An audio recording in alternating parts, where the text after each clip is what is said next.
দেশের ফুটবলের অগ্রযাত্রায় তৃণমূল পর্যায় থেকে একাডেমি গঠনের কোনো বিকল্প নেই। বাফুফে নিজস্ব উদ্যোগে একাডেমি গঠন না করলেও বেসরকারিভাবে একাডেমি গড়ার ক্ষেত্রে সর্বদা পাশে থাকতে চায়।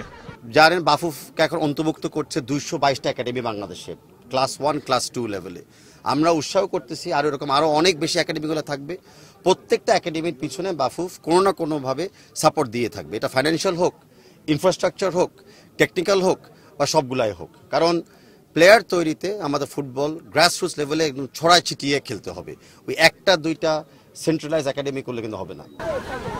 যশোর শামসুলহুদা ফুটবল একাডেমিতে এএফসি গ্রাসরুট ফুটবল ডে ও ওয়ার্ল্ড ফুটবল উইক ফেস্টিভ্যালে যোগ দেন বাফুফের সভাপতি, যে অনুষ্ঠানে উপস্থিত ছিলেন বিশ্ব চ্যাম্পিয়ন আর্জেন্টিনার রাষ্ট্রদূত।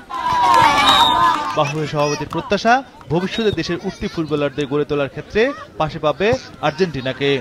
আর্জেন্টিনার বাংলাদেশের একটা লিখিত চুক্তিও আছে এবং আর্জেন্টিনা ফ্যান এবং বাংলাদেশের ফ্যানদের একটা আত্মা সম্পর্ক, যেটা আপনারা জানেন যে আর্জেন্টিনার ফুটবল ফ্যানরা বাংলাদেশের স্পোর্টস দেখে, বাংলাদেশের ফ্যানরা তো আর্জেন্টিনাকে দেখে। তো ওই চুক্তির এবং ওই আত্মা সম্পর্কের আওতায় আজকে আপনারা দেখতেছেন যে আর্জেন্টিনার অ্যাম্বাসেডর মহোদয় আজকে এরকম একটা গ্রাম্য পরিবেশে এসেছে বাংলাদেশের প্রান্তিক লেভেলের প্লেয়ারদেরকে দেখার জন্য এবং হোপফুলি দুই একটা ট্যালেন্টকে চুজ করার জন্য। ভবিষ্যতে আমরা দেখতে চাই যে আমাদের আর্জেন্টিনা বাংলাদেশে টেকনিক্যালি আমরা কোলাবরেট করতেছি ইউথ লেভেলে এবং ইন্টারন্যাশনাল লেভেলে আমরা হু নোজ একদিন প্রীতি ম্যাচও খেলতে পারি। আর্জেন্টাইন রাষ্ট্রদূত মার্সেলো কার্লোস সেসা দারুণ উচ্ছ্বসিত খুদে ফুটবলারদের দেখে। বাংলাদেশের ফুটবলের উন্নয়নে সব রকমের সহযোগিতার আশ্বাস দেন তিনি। আমি খুবই অভিভূত। বাফুফেকে ধন্যবাদ আমাকে নিয়ে আসার জন্য। আমি মুগ্ধ হয়েছি এখানকার শিশু কিশোরদের দেখে। তারা প্রত্যেকেই বড় হয়ে ফুটবলার হতে চায়। আমি বিশ্বাস করি ঠিকমতো সুবিধা পেলে বাংলাদেশও একদিন ফুটবলে শক্তিশালী দলে পরিণত হবে।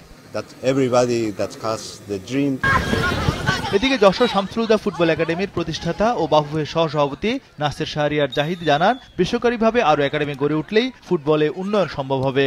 পরে বাচ্চা এসছেন 8 থেকে 14 বছর বয়সের আমাদের একাডেমি, আমরা অনুপ্রাণিত এবং আমি মনে করি যে সারা বাংলাদেশে যদি আমরা আস্তে আস্তে প্রাইভেট সেক্টর এই ধরনের একাডেমি নিয়ে এগিয়ে আসি তাহলে সারা দেশের ফুটবল উপকৃত হবে। বাফুফের উদ্যোগে এবারের আয়োজনে দিনব্যাপী ফেস্টিভ্যালে খুলনা বিভাগের 15টি ফুটবল একাডেমির 570 জন খুদে ফুটবলার অংশ নেয়। তাদের স্বপ্ন একদিন বাংলাদেশও খেলবে ফুটবল বিশ্বকাপে। আমার অবশ্যই স্বপ্ন আছে ভবিষ্যতে জাতীয় টিমে খেলার। জানি না কতটুকু পারবো, তবে ইনশাল্লাহ চেষ্টা করে যাবো শেষ পর্যন্ত। অনেক প্লেয়ার আছে যারা একটু নর্মাল, যা অনেকটা ভুল আছে তাদের খেলার মধ্যে, তো সেই ভুলগুলো তারা এখান থেকে শিখতে পারতেছে। তো আমার ইচ্ছা যে বাংলাদেশ একদিন ইউরোপের মাঠে খেলবে, বিশ্বকাপ খেলবে।